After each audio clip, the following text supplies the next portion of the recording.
Okay, everybody. So now we are moving to the next topic, and that is your line spacing in MS Word. So a very simple and a small topic will be done in just 1 minute.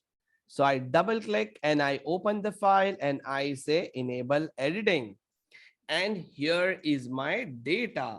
And I want a little bit line over here, spacing as I wanted to fill the gap. Or in another way, I can say, okay, it's very congested and I want to increase the spacing between that. So you can do this way. So you will select the data. And here, now, friends, you have three things.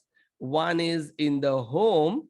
If you go, so here you get an option that is your line spacing. Do you see this one here? When I click on this and it says, okay, 1.15, 1.5, 2, 2.5. Do you see this?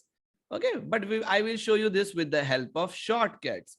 And that are the three shortcuts. First, I wish I should write down it on the screen, and then I think you should practice. So that is your control 2, and you have 5, and you have a 0. So let's give it a try.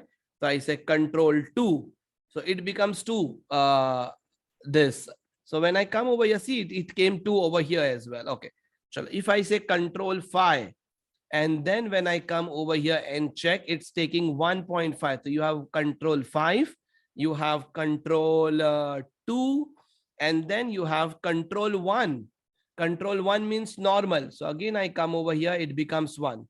So control 1 is a normal, control 2 is the double spacing, control 5 is 1.5. Got it?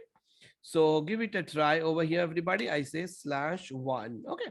So control 2, control 5, and control 1. Or you can go over here and you can try it from here as well. Give it a try. When done, put it under the chat box. Done. Simple topic, just 1 minute. Okay. But practice the shortcuts.